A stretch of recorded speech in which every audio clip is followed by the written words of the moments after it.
நண்பர்கள் அனைவருக்கும் வணக்கம். இன்றைக்கி நம்ம பார்க்க போகிறது என்ன அப்படின்னு சொல்லிட்டு பார்த்தீங்கன்னா, தமிழ்நாடு அரசு பணியாளர் தேர்வாணையத்தில் வந்து பார்த்தீங்கன்னா ஒருங்கிணைந்த குடிமைப் பணிகள் தேர்வு 2 மற்றும் 2A நோட்டிஃபிகேஷன் வந்து ரிலீஸ் பண்ணியிருக்காங்க. அதான் டிஎன்பிஎஸ் வந்து பார்த்தீங்கன்னா குரூப் 2A நோட்டிஃபிகேஷன் ரிலீஸ் பண்ணியிருக்காங்க. இதில் அவங்க முக்கியமாக கொடுத்துருக்குற என்னென்ன இன்ஃபர்மேஷன்லாம் என்னென்ன இருக்குது, குறிப்பாக டேட் வந்து என்றைக்கு ஸ்டார்ட் ஆகுது, அப்ளிகேஷனுக்கு என்றைக்கு முடியுது, அதுக்கப்புறம் வந்து பார்த்தீங்கன்னா என்ன மாதிரியான போஸ்டிங்ஸ் வந்து இருக்குது, அந்த போஸ்டிங்ஸில் வந்து எத்தனை நம்பர் ஆஃப் வேகன்சிஸ் இருக்குது அப்படிங்கிற விஷயத்தெல்லாம் அதில் பார்க்க போகிறோம். இது எல்லாமே பொதுவாக வந்து அப்ளை பண்ணுறவங்க எல்லாருமே பார்க்குறது தான். இதில் முக்கியமாக நீங்கள் வந்து பார்க்க தவற வேண்டிய விஷயங்கள்லாம் என்னென்னலாம் விட்டுருவீங்க அப்படின்ற மாதிரி நான் அந்த பேஜஸில் நோட் பண்ணியிருக்கேன். அதை தான் நான் உங்களுக்கு இன்றைக்கி எக்ஸ்பிளைன் பண்ண போகிறேன். இதெல்லாம் நம்ம ஜென்ரலாக பின்னாடி வந்து பார்க்கலாம். முக்கியமாக வந்து பார்த்திங்கன்னா இந்த பேஜில் வந்து பார்த்திங்கன்னா 15வது பேஜில் வந்து பார்த்தீங்கன்னா ஒரு முக்கியமான இன்ஃபர்மேஷன் ஒரு பேஜ் வந்து ஒன்று இருக்குது. அது என்ன அப்படின்னு சொல்லிட்டு பார்த்தீங்கன்னா தரவரிசை நடைமுறை மற்றும் இதுக்கு மேலே இருக்குது பாருங்கள், ஒன்று தேர்வு திட்டம். இந்த தேர்வு திட்டம் எப்படி இருக்குது, தரவரிசை நடைமுறை எப்படி இருக்குது, இதெல்லாம் வந்து நிறைய பேர் செக் பண்ண மாட்டீங்க.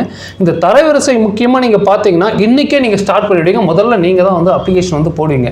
ஏன்னா அந்த அளவுக்கு இதில் ஒரு முக்கியமான இன்ஃபர்மேஷன் பாயிண்ட்லாம் அவங்க கொடுத்துருக்காங்க.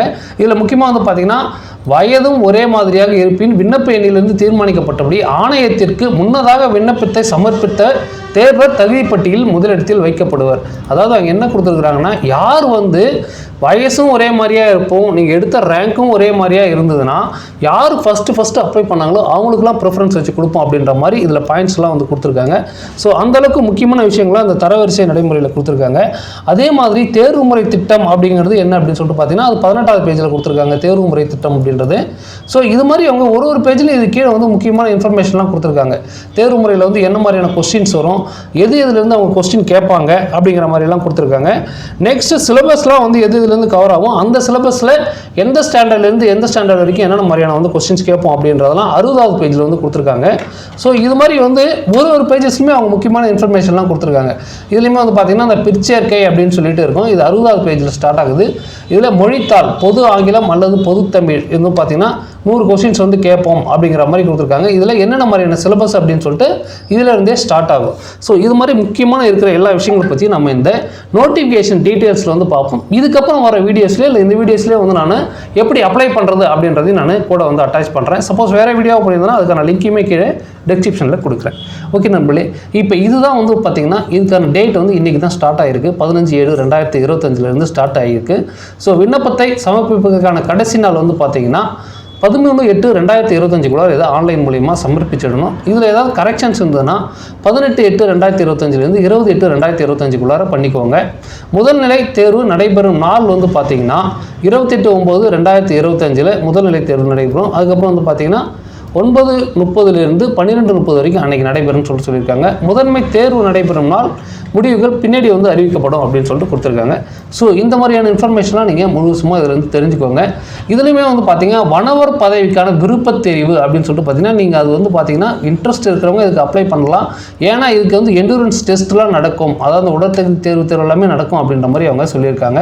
ஸோ தடை செய்யப்பட்ட பொருட்கள்லாம் என்னென்ன அப்படின்னு சொல்லிட்டு கீழே வந்து கொடுத்துருக்காங்க. ஸோ இதெல்லாம் வந்து பார்த்தீங்கன்னா ஓரளவுக்கு ஜென்ரலான இன்ஃபர்மேஷன். இதில் முக்கியமான இன்ஃபர்மேஷன் இப்போ ஸ்டார்ட் ஆகுது வந்து இங்கே 3வது பேஜ்லேருந்து ஸ்டார்ட் ஆகுது. இதில் என்னென்ன மாதிரியான போஸ்டிங்ஸ்லாம் வந்து காலியாக இருக்குது அப்படிங்கிறதெல்லாம் கொடுத்துருக்காங்க. ஸோ இந்த போஸ்டிங்கில் வந்து பார்த்திங்கன்னா உதவி ஆய்வாளர், தொழிலாளர் காலி பணியிடங்கள் 6, இளநிலை வேலைவாய்ப்பு அலுவலர் மாற்றுத்திறனாளி அல்லாதவருக்கு வந்து பார்த்திங்கன்னா தமிழ்நாடு பொதுப்பணி சார்நிலை பணி வேலைவாய்ப்பு மற்றும் பயிற்சியில் வந்து பார்த்திங்கன்னா 1, இளநிலை வேலைவாய்ப்பு அலுவலர் மாற்றுத்திறனாளிக்கு வந்து 1, நன்னடத்தை அலுவலர் குழந்தைகள் நலன் மற்றும் சிறப்பு சேவைகள் அப்படின்னு சொல்லிட்டு கொடுத்துருக்காங்க. இதில் வந்து பார்த்திங்கன்னா 2 போஸ்டிங். இதில் வந்து பார்த்திங்கன்னா இன்னொன்று நீங்கள் முக்கியமான விஷயங்கள் இதில் தெரிஞ்சிக்க வேண்டியது, நிறைய பேர் வந்து நம்ம டிகிரி வந்து ஏதாவது ஒரு டிகிரி முடித்தா போதும், அதோட எடுத்துகிட்டு நம்ம டிஎன்பிசி படிக்க ஆரம்பிச்சிரும் அப்படின்னு சொல்லிட்டு நினைக்கிறீங்க. நீங்கள் டிஎன்பிசி படிச்சுக்கிட்டே இருக்கும்போதுமே வந்து பார்த்திங்கன்னா நிறைய வந்து பார்த்திங்கன்னா இன்னும் எக்ஸ்ட்ரா கோர்ஸ்லாம் என்னென்ன படிக்கணுமோ அதெல்லாம் படித்து வச்சுக்கோங்க. ஏன்னா இதுலேயுமே வந்து பார்த்திங்கன்னா இந்த தரவரிசை நடைமுறைன்றதுல வந்து இன்னொரு பாயிண்ட் கொடுத்துருக்காங்க. அது என்ன அப்படின்னு சொல்லிட்டு பார்த்தீங்கன்னா முக்கியமாக யாரை வந்து அதிகமான டிகிரி படிச்சிருக்காங்க அவங்கள வந்து செலக்ட் பண்ணிக்குவாங்க. இப்போ நீங்கள் ஒரே ரேங்க்ல இருக்கிறீங்க, ஒரே ஏஜில் இருக்கிறீங்கன்னா உங்களுக்கு வந்து பார்த்தீங்கன்னா ஒரே ரேங்க்ல இருந்து யாருக்கு ஏஜ் அதிகமாக இருக்குதோ அவங்கள செலக்ட் பண்ணுவாங்க. சப்போஸ் ஒரே ரேங்க்ல இருந்து ஒரே ஏஜில் இருந்தீங்கன்னா என்ன பண்ணுவாங்க, யார் வந்து அதிகமாக படிச்சிருக்காங்களோ அவங்கள செலக்ட் பண்ணிக்குவாங்க. ஸோ இது மாதிரி முக்கியமான இன்ஃபர்மேஷன்லாம் இதில் கொடுத்துருக்காங்க. அது இல்லாமல் நம்ம அதில் பார்க்கலாம். ஸோ சார் பதிவாளர் நிலை தமிழ்நாடு பதிவு சார்நிலை பணி 6 கொடுத்துருக்காங்க. தனிப்பிரிவு உதவியாளர் சென்னை மாநகர காவலில் 3, தனிப்பிரிவு உதவியாளர் குற்றப்புலனாய்வில் 5, உதவி பிரிவு அலுவலர் தமிழ்நாடு தலைமைச் செயலக பணி தமிழ்நாடு அரசு பணியாளர் தேர்வாணையத்தில் 1. ஸோ இது மாதிரி ஒரு போஸ்டிங் தனித்தனியாக கொடுத்துருக்காங்க. வனவர் 13 கேட்டகரி 13 வேகன்ட் இருக்குது. தமிழ்நாடு வனச்சார்நிலை பணி வனத்தில் தமிழ்நாடு வனத்தோட்ட கழகத்தில் வந்து பார்த்தீங்கன்னா 9 கொடுத்துருக்காங்க. சிறந்த விளையாட்டு வீரர்கள் இடஒதுக்கீட்டின் கீழ் பணியிடங்கள். ஸோ இந்த இடஒதுக்கீட்டின் கீழே பணியிடங்கள் சிறந்த விளையாட்டு வீரர்களுக்கு கொடுத்துருக்காங்க இல்லையா, இது எந்தெந்த விளையாட்டு வீரர்களுக்கு தான் வந்து அந்த பணிகள் கிடைக்கும் அப்படின்றது கடைசி பேஜில் வந்து கொடுத்துருப்பாங்க 91 92வது பேஜில். ஸோ அதில் போய்ட்டு நீங்கள் அந்த ஸ்போர்ட்ஸில் வந்து கேட்டகரி சர்டிஃபிகேட் ஃபார்ம் 2 ஃபார்ம் 5லேருந்து கேட்டிருக்காங்க. இந்த தடவை ஃபார்ம் 5லேருந்து அவங்க என்னென்ன கொடுத்துருக்காங்கன்னு சொல்லிட்டு நம்ம அதில் பார்க்கலாம். அதே மாதிரி தொகுதி 2A பணிகளில் வந்து என்னென்ன மாதிரியான வேக்கன்ட் இருக்குது, அவங்களுக்கு என்னென்ன டிபார்ட்மெண்ட்டில் வந்து போஸ்டிங் இருக்குது, அதில் எத்தனை வேகன்சிஸ் இருக்குன்னு கொடுத்துருக்காங்க. ஸோ முதுநிலை ஆய்வாளருக்கு வந்து பார்த்தீங்கன்னா தமிழ்நாடு பால்வள சார்நிலை பணியில் பால் உற்பத்தி மற்றும் பால்வள மேம்பாட்டு கழகத்தில் 65 போஸ்டிங் வந்து இருக்குது. உதவி ஆய்வாளருக்கு வந்து பார்த்தீங்கன்னா உள்ளாட்சி நிதி தணிக்கையில் 1 போஸ்டிங் இருக்குது. அப்படிங்கிற மாதிரி தனித்தனியாக கொடுத்துருக்காங்க. ஸோ இது எல்லா போஸ்டிங்குமே வந்து பார்த்தீங்கன்னா நீங்களே ஓப்பன் பண்ணி பார்த்துக்கலாம், செக் பண்ணி பார்க்கலாம். இந்த போஸ்டிங் டீட்டெயில்ஸ் எல்லாமே இதில் இருக்கும். அதே மாதிரி உதவியாளர் சென்னை மேற்கு கோட்டம் 3, கடலூர் கோட்டம் 1, மதுரை கோட்டம் 1, திருவாரூர் கோட்டம் 3, வேலூர் கோட்டம் 2, வணிக வரிகள் ஆணையரகம் 3, வருவாய் நிர்வாகம் மற்றும் பேரிடர் மேலாண்மையில் தமிழ்நாடு முதுநிலை வருவாய் ஆய்வாளருக்கு 14. ஸோ இது மாதிரி நீங்கள் படிச்சுக்கிட்டே வாங்கலாம். ஒரு டிஸ்ட்ரிக்ட்லேயுமே வந்து ஒரு மாதிரியான போஸ்டிங்ஸ்லாம் வந்து கொடுத்துருக்காங்க. உதவியாளர்ன்றது பார்த்தீங்கன்னா ஒரு டிபார்ட்மெண்ட்லையும் எத்தனை வேக்கன்ட் இருக்குது. உதவியாளர் மருத்துவம் மற்றும் ஊரக நல சேவைகளில் 74 வேக்கன்ட் அதிகமாக இருக்கிறது. உதவியாளர் காவல்துறையில் வந்து பார்த்தீங்கன்னா 41 வேக்கன்ட் அதிகமாக இருக்குது. அதே மாதிரி உதவியாளர் தமிழ்நாடு அமைச்சுப்படி பொது சுகாதாரம் மற்றும் நோய் தடுப்பு துறையில் வந்து பார்த்தீங்கன்னா எத்தனை வேக்கன்ட் இருக்குது, 28 வேக்கன்ட் இருக்குது. ஸோ இது மாதிரி வேகன்சிஸ்லாம் வந்து பார்த்தீங்கன்னா ஒவ்வொன்றுக்கும் வந்து மாறி இருக்குது. அதே மாதிரி தொழிலாளர் துறையில் வந்து பார்த்தீங்கன்னா 33 வேகன்சிஸ் வந்து இருக்குது இங்கே. ஸோ இது மாதிரி ஒரு டிபார்ட்மெண்ட்லையுமே டிஃப்ரெண்ட்டாக வந்து போஸ்டிங்ஸ் வந்து கொடுத்துருக்காங்க. அதே மாதிரி தமிழ்நாடு அமைச்சு பணி பள்ளி கல்வித்துறையில் வந்து பார்த்தீங்கன்னா 109 வேக்கன்ட் இருக்குது. இதெல்லாம் வந்து பார்த்தீங்கன்னா மற்றதெல்லாம் ஒரு சில இதெல்லாம் கம்மியாக கொடுத்துருக்காங்க. நான் உங்களுக்கு ஓரளவுக்கு அதிகமாக இருக்கிறது சொல்கிறேன். இருந்தாலும் நீங்கள் ஃபுல் டீட்டெயிலுமே வந்து பார்த்துக்கோங்க. இது வந்து பார்த்தீங்கன்னா மொத்தம் 595 வேகன்சிஸ் வந்து இதில் இருக்குது. இதில் குரூப் 2Aவில் வந்து 595 வேகன்சிஸ் இருக்குது. குரூப் 2வில் வந்து பார்த்தீங்கன்னா 50 வேகன்சிஸ் வந்து இருக்குதுன்னு சொல்லிட்டு அவங்க கொடுத்துருக்காங்க. ஸோ மொத்தமாக வந்து ஒரு 600 வேகன்சிஸ் கிட்டே இதில் இருக்கிறதுக்கான வாய்ப்புகள் இருக்குது. இதில் ஒரு 50, இதில் ஒரு 595. ஸோ இதில் வந்து பார்த்தீங்கன்னா எப்போ இருக்குது, மொத்தம் 645 வேகன்ட் கிட்டே இருக்குது. இது ரெண்டுத்தையுமே சேர்த்து. அதுக்கப்புறம் கீழே வந்து பார்த்தீங்கன்னா வயது தகுதிகள்லாம் என்னென்னு சொல்லிட்டு கொடுத்துருக்குறாங்க. ஒரு கேட்டகரிக்குமே வந்து இவ்வளோ வயசு இருக்கணும். நன்னடத்தை அலுவலருக்கு வந்து குறைந்தபட்ச வயது தகுதி 22, உச்ச வயது வரம்பு வந்து பார்த்தீங்கன்னா 32, வயது வரம்பு சலுகை வந்து கொடுத்துருக்குறாங்க. நிர்ணயிக்கப்பட்ட குறைபாடுடைய மாற்றுத்திறனாளிகளுக்கு நாட் அவைலபிள். முன்னாள் இராணுவத்தினருக்கு 50 வயசு கொடுத்துருக்காங்க. ஆதரவற்ற விதவைக்கு உச்ச வயது வரம்பு இல்லை. ஸோ இது மாதிரி ஒரு போஸ்டிங்லையும் நீங்கள் ஏதாவது ஸ்பெஷல் கேட்டகரியில் இருந்தீங்கன்னா உங்களுக்கான வயது வரம்பு இதுக்குள்ளார வருதான்ற மாதிரி செக் பண்ணிக்கோங்க. ஸோ எந்தெந்த போஸ்டிங்க்கு வந்து எந்தெந்த வயது வரம்பு கொடுத்துருக்குறாங்கன்னு சொல்லிட்டு ஒவ்வொன்றா டீட்டெயிலாக செக் பண்ணிக்கோங்க. ஏன்னா நான் இது மாதிரி ஒவ்வொன்றா செக் பண்ணிகிட்டே இருந்தோம்னா நமக்கு ரொம்பவுமே லேட் ஆகும் இந்த வீடியோ முடிக்கிறதுக்கு. ஸோ இதில் முக்கியமாக உங்களுக்கு இந்த பாயிண்டெல்லாம் இதெல்லாம் இருக்குது. இந்த ஏஜ் கேட்டகரியெலாம் வந்து பார்த்தீங்கன்னா இந்த 7வது பேஜில் வந்து கொடுத்துருக்குறாங்க. இதெல்லாம் கரெக்டாக பார்த்து தெரிஞ்சுக்கோங்க. அதே மாதிரி தொகுதி 2 பணிகளுக்குமே வந்து 7வது கேட்டகரி இந்த கேட்டகரியில் கொடுத்துருக்காங்க. எதுக்கெல்லாம் உச்ச வயது வரம்பு இல்லை அப்படின்றதையும் கொடுத்துருக்காங்க பாருங்கள். இது எல்லாமே பார்த்து தெரிஞ்சுக்கோங்க. நெக்ஸ்ட்டு தொகுதி 2 பணிகள் அனைத்து பதவிகளுக்கும் செயல் அலுவலர் 18 வயது நிறைவடைந்திருக்கிறது, 18 வயசு இருந்திருக்கணும். ஒரு சிலருக்குலாம் 25 வயசு நிறைவடைந்திருக்கணும்னு சொல்லிட்டு போட்டிருக்காங்க. உச்ச வயது வரம்பு இல்லைன்னு சொல்லிட்டு கொடுத்துருக்காங்க ஒரு சிலதுக்கு. ஸோ இது மாதிரி அவங்க கொடுத்துருக்கிற டீட்டெயில்ஸ் எல்லாம் ஒவ்வொன்றா வந்து பார்த்தீங்கன்னா நான் ஓரளவுக்கு ஸ்கிப் பண்ணிக்கிட்டு வந்துடுவேன். இருந்தாலும் நீங்கள் வந்து உங்களுக்கு நீங்கள் அந்த கேட்டகரியில் இருக்கிறீங்க, நீங்கள் அதை பற்றி தெரிஞ்சுக்கணும் அப்படின்னு சொல்லிட்டு சொன்னால் இதை தெளிவாக வந்து ஓரளவுக்கு பார்த்துக்கோங்க. தொகுதி 2 பணிகளில் பதவியின் பெயர், அதுக்கான கல்வி தகுதி என்ன அப்படின்னு சொல்லிட்டு கொடுத்துருக்காங்க. இந்த பேஜில் 9வது பக்கத்தில் அதுக்கான கல்வி தகுதியெல்லாம் என்னன்னு சொல்லிட்டு கொடுத்துருக்காங்க. ஸோ உதவி ஆய்வாளருக்கு வந்து கல்வி தகுதி என்ன, பல்கலைக்கழக மானியக் குழுவில் அங்கீகரிக்கப்பட்ட ஏதாவது ஒரு பல்கலைக்கழகத்தால் வழங்கப்படும் பட்டம், மற்றவைகள் சமமாக இருக்கும் பட்சத்தில் கீழ்கண்ட கூடுதல் கல்வி தகுதி பெற்றுள்ள தேர்வர்களுக்கு முன்னுரிமை அளிக்கப்படும் சொல்வது கொடுத்துருக்காங்க பாருங்கள். யாருக்கு ப்ரெஃபரன்ஸு, நீங்கள் எல்லாருமே அந்த பட்டத்தை வாங்கிடுவீங்க. ஆனால் கூடுதல் இது மாதிரி வந்து படிப்புகள் வந்து படிச்சிருக்கிறவங்களுக்கு அவங்களுக்கு ஒதுக்கீடு வந்து கொடுக்குறாங்க. ஸோ சமூக பணி பாடத்திட்டத்தில் முதுகலை பட்டம் பெற்றவர், சென்னை சமூக பள்ளியில் சமூக பணி பாடத்திட்டத்தில், அதாவது பொதுவாக சமூக பணி பாடத்திட்டத்தில் முதுகலை பட்டம் பெற்றவங்க, சென்னை சமூக பணி பள்ளியில் பாடத்திட்டத்தில் முதுகலை பட்டம் பெற்றவங்க அப்படின்னு சொல்லிட்டு தனித்தனியாக வந்து கொடுத்துருக்குறாங்க. ஸோ இது மாதிரி வந்து ஒவ்வொரு போஸ்டிங்குமே வந்து பார்த்தீங்கன்னா எக்ஸ்ட்ரா குவாலிஃபிகேஷன் இருக்கிறவங்களுக்கு வேகன்சிஸில் வந்து அவங்க ப்ரிஃபரன்ஸ் கொடுப்பாங்க. இது எல்லாமே தனித்தனியாக இருக்கும். நன்னடத்தை அலுவலர் எப்படி படிச்சிருக்கணும், எந்த கோர்ஸ் வந்து முடிச்சிருக்கணும் அப்படின்னு சொல்லிட்டு ஒவ்வொரு போஸ்டிங்குமே என்னென்ன கோர்ஸ் முடிச்சிருக்கணும் அப்படின்றத இதில் கொடுத்துருக்காங்க. ஸோ நீங்கள் எந்த போஸ்டிங் வந்து அப்ளை பண்ண விரும்புகிறீங்க, இல்லை நீங்கள் வந்து படிச்சிருக்கிற எக்ஸ்ட்ரா கோர்ஸ் வந்து எந்த வேகன்சிஸ் வந்து இருக்குது அப்படின்றதான் தெரிஞ்சுக்கிட்டு அதுக்கு வந்து நீங்கள் அப்ளை பண்ணிவிட்டு நீங்கள் சப்போஸ் பாஸ் பண்ணிட்டீங்கன்னா அங்கே போய்ட்டு நீங்கள் இந்த கோர்சஸ் இந்த போஸ்டிங் வந்து நீங்கள் ப்ரிஃபரன்ஸ் பண்ணுறதுக்கு உங்களுக்கு வசதியாக இருக்கும். ஆதார சான்றுகள் என்னென்ன கொடுத்துருக்காங்கன்னு பாருங்கள். மருத்துவ உடற்கல்வி தகுதி சான்றுகள், அதே மாதிரி வடவர் பதவிக்கான உடற்தகுதிகள் என்ன இருக்குன்னு சொல்லிட்டு கொடுத்துருக்காங்க பாருங்கள். பட்டியல் பழங்குடியினர் தவிர மற்றவங்களுக்கு வந்து பார்த்திங்கன்னா 163 சென்டிமீட்டர் இருக்கணும். பட்டியல் பழங்குடியினருக்கு 152 சென்டிமீட்டர் இருந்தாலே போதும் ஆணில். பெண்ணுக்கு வந்து பார்த்திங்கன்னா பட்டியல் பழங்குடியினர் தவிர 150 சென்டிமீட்டர், பட்டியல் பழங்குடியினருக்கு 145 சென்டிமீட்டர் இருக்கணும். மார்பு சுற்றளவு 79, இது மாதிரிலாம் கொடுத்துருக்குறாங்க. இந்த டீட்டெயில்ஸ் எல்லாம் ஓரளவுக்கு தெளிவாக நல்லா பார்த்துக்கோங்க. மற்றும் அனைத்து பதவிகளுக்கான பார்வைத்திறன் எவ்வளோ இருக்கணும் அப்படின்னு சொல்லிட்டு இங்கே கொடுத்துருக்காங்க. இந்த பேஜில் 13வது பேஜில் கொடுத்துருக்காங்க. ஸோ இந்த பார்வைத்திறன் உங்களுக்கு எல்லாம் கரெக்டாக இருக்கான்னு சொல்லிட்டு செக் பண்ணிக்கோங்க. தமிழ் மொழியில் தகுதி தேர்வு இங்கே கொடுத்துருக்காங்க பாருங்கள். தமிழ் மொழியில் தகுதி தேர்வர்கள் தேர்வு அறிவிக்க வெளியாகும் நாளன்று போதுமான தமிழ் அறிவு பெற்றிருக்க வேண்டும். பின்வரும் தகுதியை பெற்றிருக்கும் ஒருவர் தமிழில் போதிய தகுதி உடையவராக கருதப்படுவார். 10ஆம் வகுப்பு அல்லது அதற்கு இணையான கல்வி தகுதியில் உயர்நிலை படிப்பில் பட்டப்படிப்பில் தமிழை ஒரு பாடமாக படித்து தேர்ச்சி பெற்றிருக்க வேண்டும் சொல்லிட்டு கொடுத்துருக்குறாங்க. ஸோ இதெல்லாம் வந்து முக்கியமாக நீங்கள் தெரிஞ்சிக்க வேண்டியது. நெக்ஸ்ட்டு தேர்வுக்கு விண்ணப்பித்ததில் உள்ள கட்டுப்பாடுகள் என்னென்ன அப்படின்னு சொல்லிட்டு கொடுத்துருக்குறாங்க. இதில் வந்து பார்த்திங்கன்னா தேர்வுக்கு விண்ணப்பத்தில் உள்ள கட்டுப்பாடுகள் அப்படின்றதெல்லாம் கொடுத்துருக்காங்க. குழந்தைகள் நலன் மற்றும் துறை அமைப்பின் பெயர், பதவி குறியீடு, இது மாதிரிலாம் கொடுத்துருப்பாங்க. ஸோ இதெல்லாம் வந்து கொஞ்சம் டீட்டெயில்ஸாக வந்து படித்து பார்த்துக்கோங்க. அதுக்கடுத்து தொகுதி 2 பணிகளில் இளநிலை வேலைவாய்ப்பு அலுவலர் நிர்ணயிக்கப்பட்ட குறைபாடு உடையவர்களுக்கு என்னென்ன மாதிரியான உடற்குறைபாடுகள் இருக்கிறவங்க இதுக்கு அப்ளை பண்ணலாம், எலிஜிபிள் அப்படின்னு சொல்லிட்டு கொடுத்துருக்காங்க.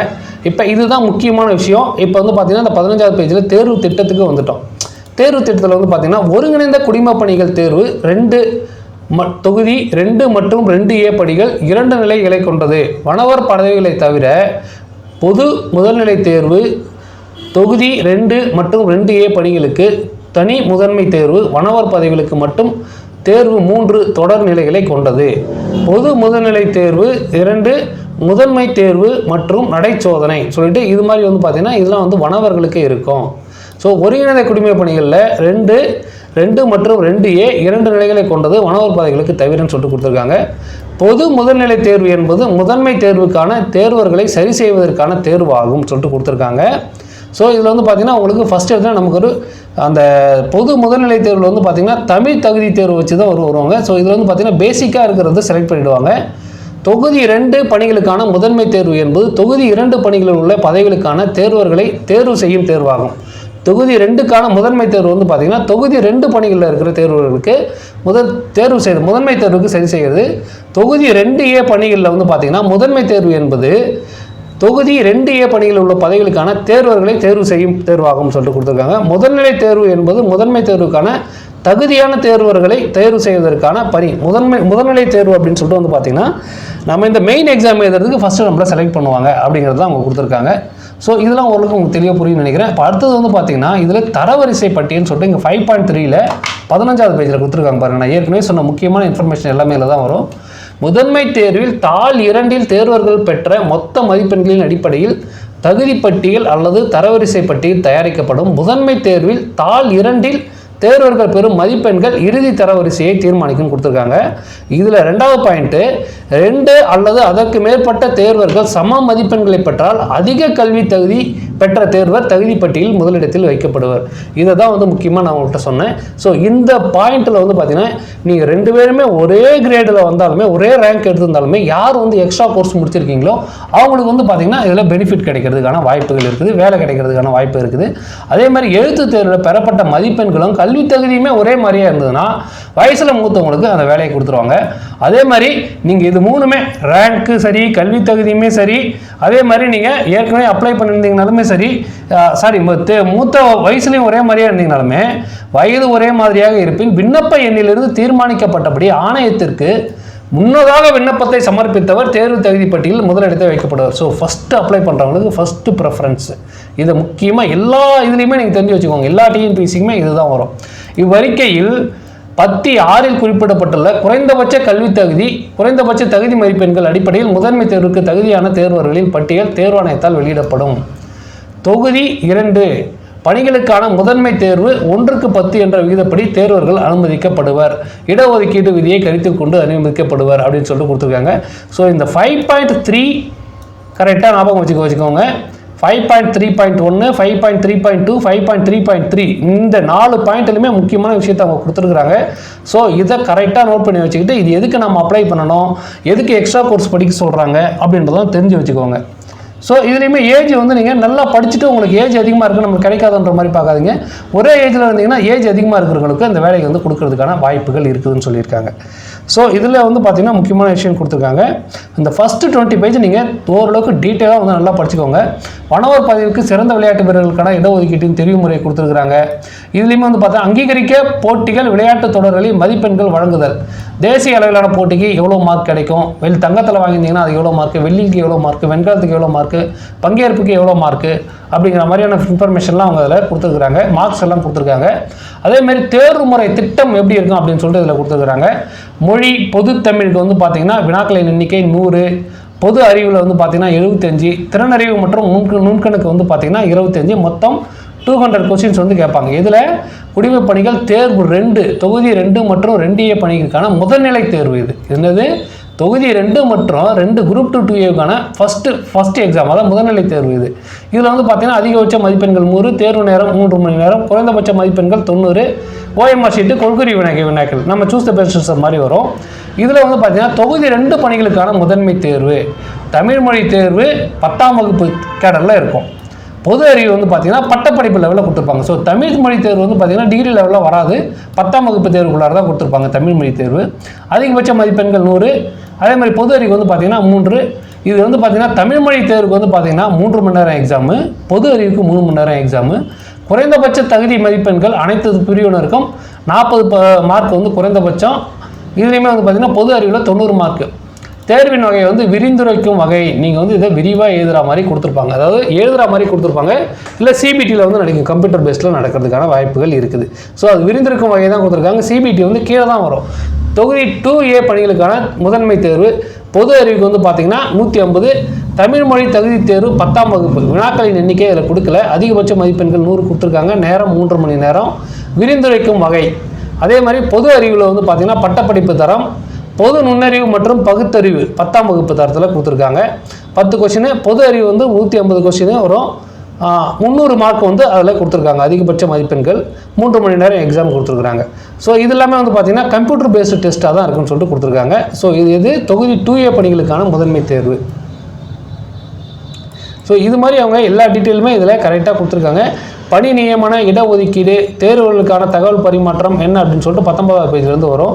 அதே மாதிரி தேர்வுகள் பின்வரும் விவரங்களோட தேர்வு ஆணையத்தை தொடர்பு கொள்ள வேண்டும் சொல்லிட்டு ஒரு இன்ஃபர்மேஷன்லாம் கொடுத்துருக்காங்க. இதெல்லாம் பார்த்து கரெக்டாக நோட் பண்ணிக்கோங்க.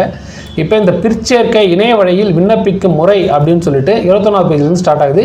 இது எப்படி அப்ளை பண்ணுறது அப்படின்னு சொல்லிட்டு நாங்களே ஆன்லைனில் கொடுக்குறோம். நீங்கள் அதை பார்த்தீங்கன்னாலும் உங்களுக்கு நல்லாவே தெரிஞ்சிடும். இதில் ஃபோட்டோஸ் எப்படி வைக்கணும், சிக்னேச்சர் எப்படி வைக்கணும் அப்படிங்கிற மாதிரியான இன்ஃபர்மேஷன்லாம் கொடுத்துருக்காங்க. ஸோ இதில் முக்கியமாக வந்து பார்த்தீங்கன்னா பிற்சேர்க்கை அப்படின்னு சொல்லிட்டு 34ஆவது பேஜில் ஒன்று கொடுத்துருக்காங்க. அதை இப்போ பார்க்கலாம். இந்த பிற்சேர்க்கைன்றது வந்து பார்த்தீங்கன்னா இடஒதுக்கீடு யார்களுக்காக இடஒதுக்கீடு கொடுக்கும், முன்னாள் இராணுவத்தினர் என்பவர் யாராக இருக்கணும், அவங்களுக்கு சொந்த விருப்பத்தில் ஓய்வூதியத்துடன் வெளியே வந்தவரா, இராணுவ பணியின் காரணமாகவோ அல்லது அவரின் கட்டுப்பாடற்ற அப்பாற்பட்ட சூழ்நிலை காரணங்களால வெளியில் வந்தீங்களா அப்படின்ற மாதிரியான ஒரு சில இன்ஃபர்மேஷன்லாம் யாரெல்லாம் நீங்கள் இந்த ஸ்பெஷல் கேட்டகரியில் விண்ணப்பிக்கணும்னு நினைக்கிறீங்களோ உங்களுக்கான டீட்டெயில்ஸு, உங்களுக்கான சர்டிஃபிகேட்ஸ் எல்லாம் என்னென்ன வைக்கணும் அப்படின்னு சொல்லிட்டு இந்த 34ஆவது பேஜிலேருந்து கொடுத்துருப்பாங்க. ஸோ அதெல்லாம் கரெக்டாக வந்து நோட் பண்ணிக்கோங்க. அடுத்தது வந்து பார்த்தீங்கன்னா 34ஆவது பேஜ்லேருந்து இந்த முக்கியமான இன்ஃபர்மேஷன் ஃபார்ம்ஸ் எல்லாம் வந்து அதில் கொடுத்துருப்பாங்க. இந்த ஃபார்ம் படி நீங்கள் எல்லாமே ரெடி பண்ணி வச்சுக்கோங்க. இல்லை நீங்கள் உங்கள்கிட்ட ஜென்ரலான ஃபார்ம் ஏதாவது இருந்ததுன்னா நீங்கள் அதையுமே இதில் வைக்கலாம். அடுத்தது 59ஆவது பேஜில் வந்து ஒரு முக்கியமான இன்ஃபர்மேஷன் இருக்குது, அதை நம்ம பார்க்கலாம். இது எல்லாமே வந்து பார்த்திங்கன்னா இந்த ஸ்பெசிஃபைடு டிசபிலிட்டி, உடல் ஊனம், நம்ம அதுக்கப்புறம் வந்து பார்த்திங்கன்னா யாரெல்லாம் இந்த ஸ்பெஷல் கேட்டகரி வரீங்க, அதாவது வந்து நீங்கள் ஒதுக்கீடு கேட்குறீங்க இல்லையா, இந்த பிரிவின் கீழே எங்களுக்கு ஒதுக்கீடு கொடுங்க அப்படின்னு சொல்லிட்டு கேட்குறீங்களே. உதாரணத்துக்கு வந்து பார்த்தீங்கன்னா இப்போ நீங்கள் உடல் ஊனமுற்றவர்களாக இருப்பீங்க, இராணுவத்தினராக இருப்பீங்க, ஸ்போர்ட்ஸில் இருப்பீங்க, அதுக்கப்புறம் வந்து பார்த்தீங்கன்னா ஆதரவற்ற விதவையில் இருக்கிறவங்க, இது மாதிரி இருக்கிறவங்கலாம் வந்து இதில் வச்சு நீங்கள் செக் பண்ணிக்கலாம். அடுத்தது அங்கீகரிக்கப்பட்ட போட்டிகள் என்னென்ன மாதிரியான போட்டிகளில் form 1, form 2, form 3, form 4, form 5ல் வந்து பார்த்தீங்கன்னா நீங்கள் பதிவுகளின்படி யார் வந்து உங்களுக்கு கையெழுத்து போட்டிருக்கணும் அப்படிங்கிற மாதிரியான டீட்டெயில்ஸ் எல்லாம் இதில் கொடுத்துருக்காங்க பாருங்கள். சான்றிதழ் வழங்கும் அலுவலர், பங்கு பெற்ற நிலையின் விவரம், சான்றிதழ் வழங்கும் அலுவலர், இந்த டீட்டெயில்ஸ் எல்லாம் வந்து இதில் கொடுத்துருக்குறாங்க. ஸோ இதெல்லாம் கரெக்டாக நோட் பண்ணிக்கோங்க. அடுத்தது 60வது பக்கத்துலேருந்து வந்து பார்த்தீங்கன்னா இதுக்கான சிலபஸ் வந்து ஸ்டார்ட் ஆகிடும். என்னென்ன மாதிரியான சிலபஸ்லேருந்து என்னென்ன மாதிரியான புக்ஸ்லேருந்து இவங்க கொஸ்டின்ஸ் கேட்பாங்க அப்படிங்கிற டீட்டெயில் எல்லாம் இதுலேருந்து கொடுக்குறாங்க. பிற்சேர்க்கை 3, 2A 2 பணிகள், இதில் வந்து பார்த்தீங்கன்னா இப்போ பொது ஆங்கிலம் பொது தமிழ் வந்து கொடுத்துருக்குறாங்க. இது என்னென்ன மாதிரியான இலக்கணத்துலேருந்து எப்படி வரும், சொல்லகராதிலேருந்து எப்படி வரும், எழுதும் திறன், கலைச்சொற்கள், வாசித்தல், எளிய மொழிபெயர்ப்பு, இலக்கியம், இது மாதிரிலாம் கொடுத்துருக்காங்க. ஜென்ரல் இங்கிலீஷ்லேருந்து எப்படி கேட்பாங்க அப்படிங்கிற மாதிரியான டீட்டெயில்ஸ் எல்லாமே இதில் கொடுத்துருக்காங்க. ஸோ இந்த 60வது பக்கத்துலேருந்து சிலபஸ் வந்து வரும். இந்திய பொருளாதாரம், தமிழ்நாட்டின் வரலாறு, இதில் வந்து அவங்க என்னென்ன மாதிரியான டாப்பிக்லேருந்து விடுதலை போராட்டத்தில் பெண்களின் பங்கு, 19 மற்றும் 20ஆம் நூற்றாண்டில் தமிழ்நாட்டின் சமூக பணி, இது மாதிரி ஒரு சில டாபிக் எல்லாம் உள்ளே இருக்கு பாருங்கள். இதுலேருந்து தான் அவங்க கொஸ்டின்ஸ் வந்து கேட்போம் அப்படின்றத கொடுத்துருக்குறாங்க. திறனறிவு மற்றும் மனக்கணக்கு நுண்ணறிவு வந்து பார்த்தீங்கன்னா 10ஆம் வகுப்பு தரத்துலேருந்து தான் கேட்குறாங்க. ஸோ இந்த 10ஆம் வகுப்புக்குள்ளார இருக்கிற எக்ஸாம் கொஸ்டின் பேப்பரை நீங்கள் படித்து வச்சுக்கோங்க. அதில் இருக்கிற மாடலை வந்து ப்ரிப்பேர் பண்ணுங்கள். அதுலேருந்து அவங்க கேட்போன்னு சொல்லிட்டு கொடுத்துருக்காங்க. நெக்ஸ்ட், தமிழ் தகுதி தேர்வு தாள் 1 10ஆம் வகுப்பு தரத்தில் வந்து இருக்கும். குடிமைப் பணிகளை தகுதி தேர்வில் வந்து தாள் 1க்கு வந்து பார்த்தீங்கன்னா 10ஆம் வகுப்பு தரத்தில் வந்து பார்த்தீங்கன்னா தமிழ் கொஸ்டின்ஸ் எல்லாம் கேட்பாங்க. ஸோ இந்த பேஜ்லேருந்து இதை கொஞ்சம் டீட்டெயிலாக வந்து தெரிஞ்சு வச்சுக்கோங்க. அடுத்தது இப்போ லாஸ்ட்டாக ஒன்று கொடுத்துருக்காங்க பாருங்கள். இதுலேருந்து பார்த்தீங்கன்னா அதுக்கப்புறம் எல்லாமே வந்து என்னென்ன மாதிரியான கேட்டகரியில் எப்படி கொஸ்டின்ஸ் கேட்பாங்க, என்னென்ன மார்க்ஸ் வந்து எதுக்கு இருக்கும் அப்படின்றதெல்லாம் கொடுத்துருப்பாங்க. இப்போ லாஸ்ட்டாக வந்து பார்த்தீங்கன்னா என்னென்ன மாதிரியான ஸ்போர்ட்ஸில் இருக்கிறவங்களுக்கு இதில் கிடைக்கும் அப்படின்னு சொல்லிட்டு ஒரு 38 விதமான போஸ்ட் வந்து கொடுத்துருக்காங்க. ஸோ இந்த 38 விதமான போஸ்ட்லேயும் ஸ்போர்ட்ஸில் வந்து இருக்கிறவங்களுக்கு இதில் ஸ்பெஷல் கேட்டகரியில் வாய்ப்புகள் வந்து இருக்குது. So list of state sports association recognised by sports development, இது ஸ்போர்ட்ஸ் கிடையாது, என்னென்ன மாதிரியான ஸ்போர்ட்ஸ் அசோசியேஷன் வந்து அப்ரூவ் கொடுத்துருக்குறாங்க அப்படின்றத வந்து இதில் அவங்க கொடுத்துருக்காங்க. ஓகே நண்பர்களே, ஓரளவுக்கு நான் என்னுடைய இன்ஃபர்மேஷன்லாம் என்னென்னலாம் இதில் கொடுக்க முடியுமோ அதை கொடுத்துருக்குறேன். பேசிக்கான இன்ஃபர்மேஷன் என்னென்ன கொடுக்க முடியுன்றதில் உங்களுக்கு மென்ஷன் பண்ணியிருக்கேன். முக்கியமாக இந்த தேர்வு நடைமுறை இந்த ஃபஸ்ட்டு 20 பேஜஸில் வந்து இருக்கிறது எல்லாத்தையுமே தெளிவாக படித்து பார்த்துட்டிங்கன்னா உங்களுக்கு இந்த குரூப் 2A பற்றின எக்ஸாமுக்கான நிலைப்பாடுகள் என்னன்றது உங்களுக்கு புரிய வரும். ஓகே நண்பர்களே, இதில் ஏதாவது டவுட்ஸ் இருந்ததுன்னா கீழே கமெண்ட் செக்ஷனில் கமெண்ட் கொடுங்க. நான் உங்களுக்கு அதுக்கான டவுட்ஸை கிளியர் பண்ணுறதுக்கு ட்ரை பண்ணுறேன். ஒரு சில கமெண்ட்ஸுக்கு வந்து தெரியலைன்னா நான் அதுக்கு ரிப்ளை பண்ண மாட்டேன், தெரிஞ்சதுக்கு நான் அவர்களுக்கு ரிப்ளை பண்ணுறேன். தேங்க்யூ நண்பர்களே, தேங்க்யூ ஃபார் வாட்சிங் திஸ் வீடியோ.